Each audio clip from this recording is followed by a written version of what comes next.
Assalamualaikum warahmatullahi wabarakatuh. Selamat siang dan salam sejahtera untuk kita semua. Perkenalkan, nama saya Ardian Dwi Masahid, STPMP, salah satu dosen tetap pada program studi Teknologi Hasil Pertanian, Fakultas Teknologi Pertanian Universitas Jember. Saat ini saya dalam proses mengikuti sertifikasi dosen gelombang 1 yang diselenggarakan oleh Kementerian Pendidikan Tinggi, Sains dan Teknologi Republik Indonesia tahun 2025. Saya akan melakukan penyusunan dokumen pernyataan diri dosen dalam unjuk kerja Tridharma Perguruan Tinggi atau PDD UKT-PT bidang pengajaran. Pada kesempatan ini, saya akan memaparkan salah satu mata kuliah yang saya ampu, yaitu Asas Teknik Pengolahan Pangan dengan subtema aliran fluida. Saya akan mengajar mata kuliah Asas Teknik Pengolahan Pangan pada semester genap tahun ajaran 2024-2025 dengan bobot 2 SKS. Mata kuliah Asas Teknik Pengolahan Pangan merupakan mata kuliah wajib dengan kode khusus TPP 1206. Adapun deskripsi mata kuliah Asas Teknik Pengolahan Pangan, yaitu mata kuliah ini mempelajari dasar-dasar keteknikan dalam proses pengolahan pangan dan hasil pertanian yang meliputi fluida, transfer panas, kesetimbangan massa, termodinamika, dan kesetimbangan energi. Perkuliahan Asas Teknik Pengolahan Pangan diselenggarakan dengan pendekatan blended learning, yaitu metode pembelajaran yang menggabungkan pembelajaran tatap muka langsung atau offline dengan pembelajaran daring atau online melalui aplikasi Zoom yang tersedia di sistem Universitas Jember. Metode pembelajaran yang saya terapkan bersifat aktif, partisipatif, dan berbasis pada pengalaman yang nyata, diantaranya yaitu 1. Caralah interaktif untuk membangun pemahaman konseptual mahasiswa terhadap teori asas teknik pengolahan pangan. 2. Diskusi kelompok untuk meningkatkan pemahaman materi, melatih keterampilan komunikasi, berbagi ide, dan memperluas perspektif. 3. Case method untuk mengembangkan keterampilan pemecahan masalah, pengambilan keputusan, analisis kritis, dan berpikir strategis dalam bidang asas teknik pengolahan pangan. Untuk capaian pembelajaran prodi yang dibebankan pada mata kuliah asas teknik pengolahan pangan adalah CPM 08, yaitu mampu mengevaluasi prinsip-prinsip dalam keteknikan pangan dan hasil pertanian. Untuk capaian pembelajaran pada mata kuliah yang diarahkan antara lain CPNK 1 menjelaskan prinsip asas keteknikan pada proses pengolahan pangan dan hasil pertanian. CPNK 2 menganalisis prinsip-prinsip asas keteknikan pada proses pengolahan pangan dan hasil pertanian. CPNK 3 mengevaluasi parameter keteknikan proses pengolahan pangan dan hasil pertanian. Sedangkan untuk subcapaian pembelajaran pada mata kuliah yang diharapkan antara lain CPNK 1 terdiri dari 4 sub CPNK. Yang pertama, mampu menjelaskan pengertian aliran fluida, jenis-jenis aliran fluida, parameter-parameter untuk mengukur sifat fluida, dan model-model matematika dalam mendeskripsikan sifat-sifat fluida dalam pengolahan pangan dan hasil pertanian. 2. Mampu menjelaskan pindah panas secara konduksi, pindah panas secara konveksi, kombinasi pindah panas konduksi dan konveksi. 3. Mampu menjelaskan prinsip dan tahapan penentuan keseimbangan massa. 4. Mampu menjelaskan prinsip termodinamika, energi dalam sistem termodinamika, dan perubahan fase zat. CPMK 2 terdiri dari 5 sub CPMK. 1. Mampu menganalisis konsep dasar dan berbagai model tingkah laku dan karakteristik fluida pada proses pengolahan pangan dan hasil pertanian. 2. Mampu menganalisis penggunaan rumus pindah panas pada proses pengolahan pangan dan hasil pertanian. 3. Mampu menganalisis aplikasi keseimbangan massa. 4. Mampu menganalisis aplikasi termodinamika pada proses pengolahan pangan dan hasil pertanian. 5. Mampu menganalisis konsep keseimbangan energi dan menghitung keseimbangan energi pada proses pengolahan pangan dan hasil pertanian. CPMK 3 terdiri dari 2 sub CPMK. 1. Mampu mengevaluasi transportasi fluida dan parameter-parameter yang digunakan dalam proses pengolahan pangan dan hasil pertanian. 2. Mampu mengevaluasi kombinasi keseimbangan massa dan keseimbangan energi. Media pembelajaran pada mata kuliah asas teknik pengolahan pangan meliputi 1. Modul atau RPS. 2. PowerPoint, studi kasus dan artikel ilmiah. Yang ketiga, video pembelajaran. Adapun materi pembelajaran pada mata kuliah asas teknik pengolahan pangan ini meliputi 1. Hukum fluida. 2. Transfer panas. 3. Termodinamika. 4. Keseimbangan massa. 5. Keseimbangan energi. Penilaian pada mata kuliah asas teknik pengolahan pangan ini mencakup 3 komponen utama. 1. Tugas terstruktur sebesar 40%. Kedua, case method 30%. Dan yang ketiga, kuis sebesar 30%.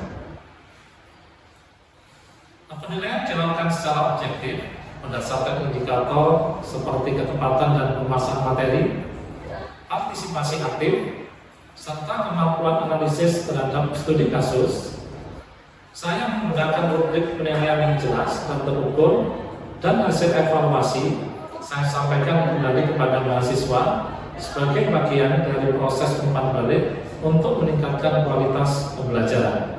Dengan pendekatan ini, saya berkomitmen untuk menciptakan pembelajaran yang berpusat pada mahasiswa, sekaligus menyiapkan lulusan yang mampu berpikir kritis, adaptif terhadap perubahan, serta siap menghadapi tantangan dunia kerja di bidang pengolahan pangan dan hasil pertanian yang bersifat dinamis. Untuk selanjutnya, saya akan menayangkan video proses pembelajaran pada mata kuliah asas teknik pengolahan pangan dengan topik aliran fluida. Bismillahirrahmanirrahim. Assalamualaikum warahmatullahi wabarakatuh.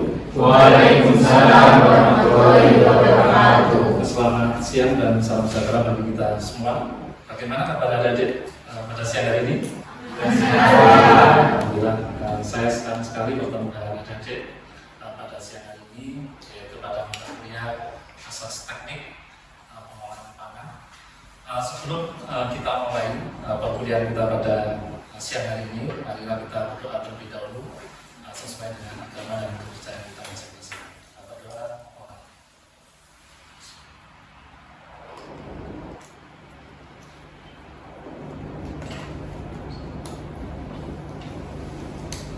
Berdoa selesai.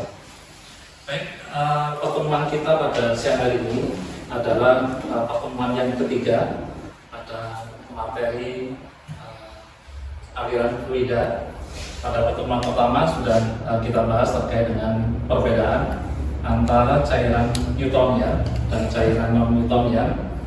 Selain itu, di materi pertama juga sudah kita bahas terkait dengan viskositas dan bagaimana cara mengukur viskositas pada suatu fluida.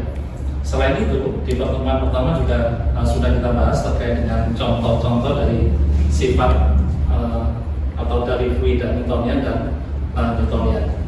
Untuk pertemuan kedua, kita juga sudah membahas terkait dengan bagaimana cara mengukur atau cara menentukan fluida apakah masuk di cairan Newtonian dan cairan non-Newtonian. Untuk pertemuan ketiga, yaitu pada siang hari ini, kita akan membahas materi yang sangat penting di mata kuliah asas teknik, yaitu terkait dengan transportasi fluida. Yang tentunya antara materi 1, materi 2, dan materi 3, dan tentu nanti di materi keempat ini akan saling berkaitan. Oleh karena itu, untuk materi transportasi fluida ini mohon nanti diperhatikan dengan baik oleh adik-adik. Mungkin sebelum masuk di materi yang ketiga, apakah ada yang ditanyakan dari materi pertama dan materi kedua? Tidak ada? Baik. Nah, kalau tidak ada, saya lanjutkan materi yang ketiga, yaitu terkait dengan transportasi fluida. Ya. Di dalam proses pengolahan pangan, ya tentunya bahan pangan atau produk pangan cair ini ditransportasikan dari satu tahapan proses menuju tahapan proses yang lainnya. Nah, transportasi tersebut atau aliran fluida tersebut ini biasanya melalui pipa dengan bantuan pompa. Ini contohnya di dalam transportasi fluida. Kenapa yang kalau pada bahan Newtonian yang perlu diketahui adalah nilai kan dan nilai K-nya. Karena kalau pada bahan non-Newtonian ini nilai viskositasnya ini tidak konsisten atau tidak konstan. Ya, misalkan kita mengukur cairan non-Newtonian pada RPM yang berbeda, maka nanti nilai viskositasnya juga akan berbeda. Kecuali kalau pada cairan Newtonian, kalau pada cairan Newtonian kita mengukur pada RPM berapapun, maka nilai viskositasnya pasti akan sama. Oleh karena itu pada cairan non-Newtonian nilai viskositasnya ini disebut sebagai viskositas per atau viskositas terukur. Kita mengukurnya itu pada RPM berapa?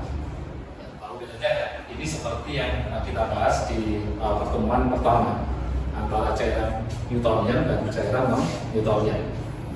Lalu faktor bahan yang kedua ini adalah densitas dari bahan. Dari bahan yang akan kita lakukan proses transportasi fluida, maka kita harus mengetahui densitas bahan. Densitas bahan itu biasanya kita sebut sebagai berat jenis ya, yaitu perbandingan antara berat suatu bahan dibagi dengan volume dari suatu bahan. Biasanya kita menggunakan satuan meter kubik per kilogram ya, kilogram per meter kubik ya. Ini sering kita lakukan atau kita aplikasikan di laboratorium ya. Kalau pada air nilai berat jenisnya berapa? Atau densitas bahannya? 1 gram per sentimeter kubik ya. Kalau kita menggunakan kilogram per meter kubik, berarti 1000 kilogram per meter kubik ya.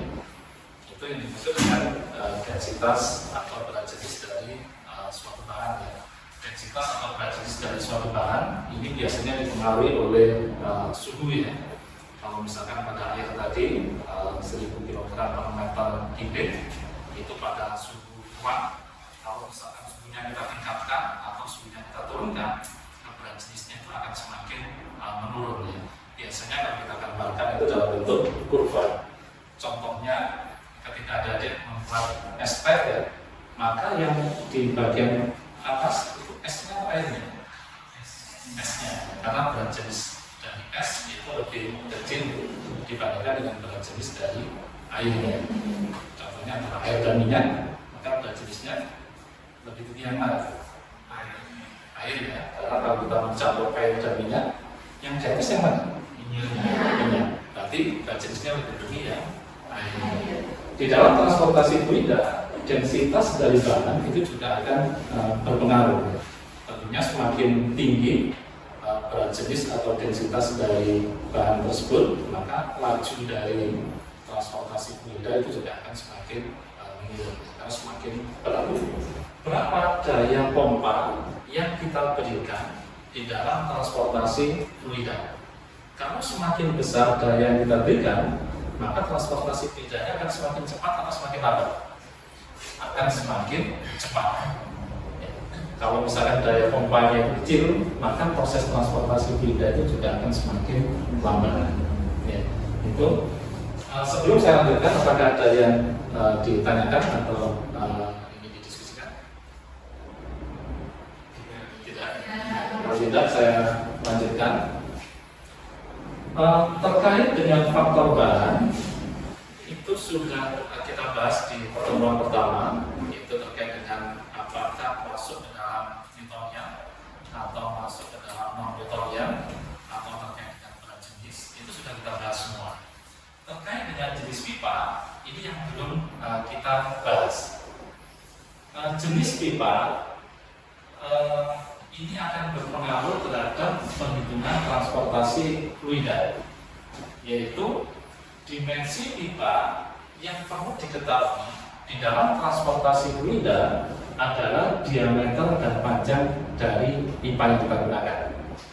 Di dalam transportasi fluida tadi, dimensi dari pipa itu perlu kita ketahui, yaitu diameter dari pipanya dan panjang dari pipanya.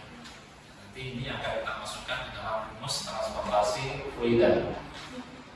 Diameter pipa ini terdiri dari dua bagian. Ada diameter yang bagian dalam dan ada diameter yang bagian luar, atau yang disebutkan dengan OD dan ID ya. Kalau yang OD itu diameter luarnya, sedangkan yang ID itu adalah diameter bagian dalamnya. Nah, di dalam perhitungan transportasi fluida, yang perlu kita perhatikan itu adalah diameter yang bagian dalamnya. Diameter bagian luar ini nanti kita abaikan yang di dalam perhitungannya, karena itu tidak akan berpengaruh terhadap perhitungan transportasi fluida. Di atas itu adalah incinya, sedangkan yang di bawah yang di dalam kurung itu adalah ketika kita konversi menjadi meter. Ya. Kalau misalkan kita membeli steel pipa dengan ukuran 2D, berarti ukurannya berapa diameter bagian dalamnya? 2,07 inci. Kalau kita konversi ke meter, 0,25 meter. Ini rumus dari bilangan Reynolds. Untuk rumus bilangan Reynolds ini nanti kita bagi menjadi dua. Untuk cairan Newtonian, rumus bilangan RE-nya itu adalah Rho kali D kali V dibagi dengan mu.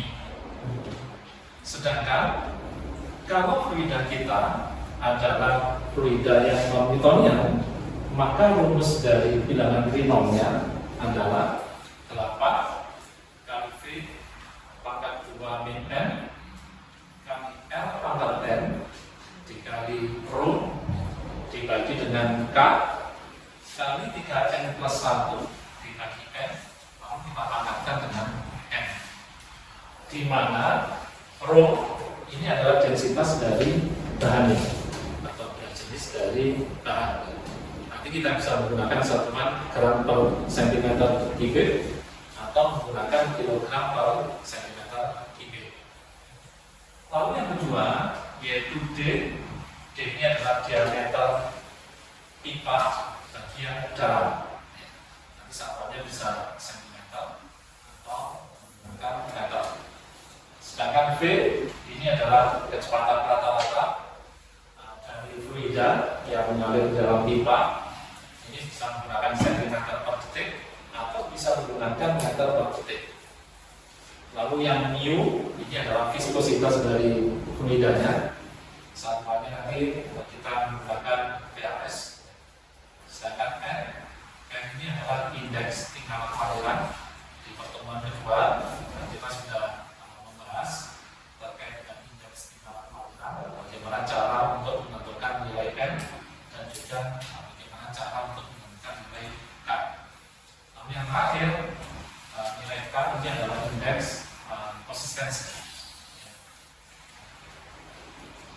Baik, itu adalah materi pengantar dari saya. Selanjutnya sini ada soal yang harus dikerjakan oleh adik-adik dengan membentuk kelompok yang terdiri dari 3 sampai 4 mahasiswa. Setelah itu nanti akan kita bahas bersama jawaban dari soal ini. Silakan adik-adik untuk berkumpul dengan kelompoknya masing-masing.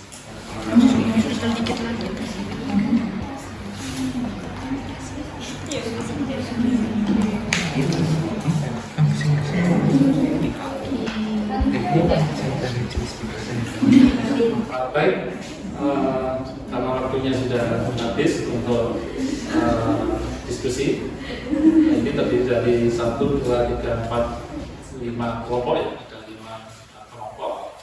Silakan ada salah satu perwakilan dari kelompok yang bisa menjelaskan atau bisa menjawab dari soal yang ada di PPT. Silakan, siapa yang akan? Ya, siapa namanya? Nindi ya. Ya, silakan untuk.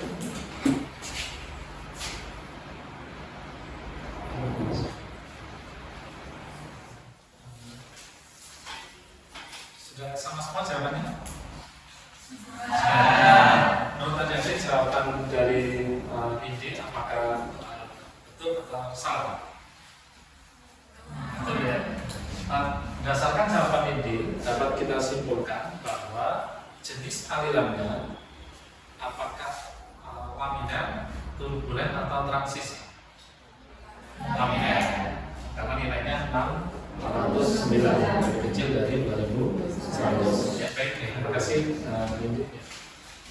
Baik, ini saya jelaskan sedikit ya dari jawaban yang sudah dikerjakan oleh Nindi tadi. Ini ketika Nindi menggunakan satuan MKS harus kita ubah dalam MKS semua. Misalkan di sini diketahui debit alirannya yaitu 100 liter per menit. Berarti di sini kan harus kita ubah terlebih dahulu. Kalau menggunakan MKS, maka liternya ini harus kita ubah dalam meter kubik. Kalau menit harus kita ubah dalam detik. Sehingga 100 liter, 1 liter itu sama dengan 10 pangkat min 3 meter kubik. Kalau kita konversi dan 1 liter itu sama dengan 10 pangkat min 3 meter kubik. Sedangkan 1 menit itu sama dengan 60 detik. Sehingga dari 100 liter per menit ini menjadi 0,00167 meter kubik per detik. Lalu densitas juga sama. Kalau menggunakan satuan MKS, maka harus kita ubah dalam satuan kilogram per meter kubik. Dari gram ke kilo, ini kita kalikan berapa? 1000 ya. Sehingga 1,02 kali 1000 kg hasilnya adalah 1020 kg per meter kubik. Lalu selanjutnya yaitu dari densitasnya, dari viskositasnya, yaitu dari centipoise ini kita konversi ke PAS, yaitu kita kalikan dengan 0,01 PAS. Lalu diameternya, yaitu pipa yang kita gunakan adalah jenis semiferik. Lalu kita lihat di dalam tabel diameter bagian dalamnya itu adalah 0,03561 meter. Sehingga jari-jarinya yaitu 0,017805 meter. Ya. Sebelum mencari nilai RE atau bilangan Reynolds, kita harus mencari terlebih dahulu kecepatan dari aliran fluida tersebut dengan rumus V sama dengan Q dibagi dengan A. Dan nilainya adalah 1,677 meter per detik. Sehingga nilai RE-nya dengan rumus, karena fluidanya itu adalah fluida Newtonian, maka rumus yang kita gunakan adalah Rho kali D kali V dibagi dengan mu, yaitu nilai akhirnya 609. Untuk bilangan Reynolds ini adalah bilangan tidak berdimensi atau tidak memiliki satuan. sehingga hasilnya itu adalah tanpa satuan, yaitu 609 dan termasuk ke dalam aliran laminet karena nilainya lebih kecil dari 2100. Dari soal ini atau dari jawaban ini apakah ada yang ditanyakan? Tidak ya? Baik, kalau tidak ada, ini untuk memperdalam pemahaman adik-adik terkait dengan materi kita pada siang hari ini. Ada satu tugas lagi yang dikerjakan masing-masing individu di rumah dan akan kita bahas di pertemuan selanjutnya, yaitu soalnya adalah sama dengan soal yang pertama tadi. Suatu larutan ini mengalir dengan debit aliran 0,12 meter kubik per menit. Lalu di dalam pipa yang berdiameter 2,5 cm, jika suhu larutan 21 derajat Celcius dan viskositasnya 2,1 kali 10 pangkat min 3 PLS, sedangkan densitasnya adalah 1029 kg per meter kubik, apakah jenis aliran tersebut? Adik-adik nanti akan menentukan jenis alirannya, apakah masuk ke dalam aliran laminar atau masuk turbulen atau masuk ke dalam aliran transisi. Itu dikerjakan masing-masing individu di rumah dan akan kita bahas di pertemuan selanjutnya. Dari sini, apakah ada yang didiskusikan? Cukup ya. Kalau tidak ada yang didiskusikan, lalu yang terakhir tentunya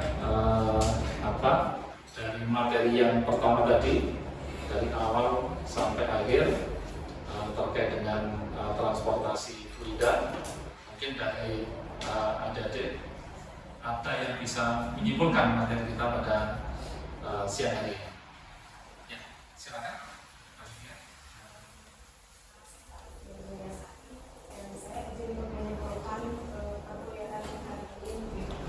Jadi aliran bahan itu yang melalui satu pipa itu dipengaruhi oleh 3 faktor. Yang pertama itu dari bahan yang meliputi sifat dan bidang tersebut, apakah diameternya atau laminatornya. Kemudian juga densitas atau berat jenis dari bahan tersebut. Faktor kedua yaitu pipa yang dipengaruhi oleh jenis dan ketinggian pipanya dari permukaan tanah dan juga gesekan permukaan pipa dengan fluida. Kemudian faktor yang ketiga yaitu faktor vokal, yaitu seberapa besar gaya yang diberikan ada vokal pada aliran fluida. Dan selain itu juga fluida yang mengalir di dalam pipa itu dikelompokkan menjadi 2, yaitu aliran laminar, di mana fluida bergerak secara paralel satu dengan yang lain sehingga tidak terjadi tumbukan antar partikel. Dan yang kedua yaitu aliran turbulen, yaitu fluida yang mengalir dalam pipa dengan gerakan yang acak sehingga terjadi tumbukan antar partikel. Baik, terima kasih Alivia yang sudah menyimpulkan materi kita pada siang hari ini. Tadi dari awal terkait dengan faktor yang mempengaruhi dari aliran suatu fluida, ada faktor bahan, ada faktor pipa, dan ada faktor pompa. Selain itu, tadi juga kita pelajari terkait dengan jenis alirannya, apakah termasuk dalam jenis aliran laminar atau jenis aliran turbulen. Untuk minggu selanjutnya, kita akan membahas terkait dengan prinsip dasar dari transportasi fluida. Kalau sekarang secara teori terkait dengan transportasi fluida, untuk pertemuan selanjutnya itu lebih ke prinsip dasar dari transportasi fluida.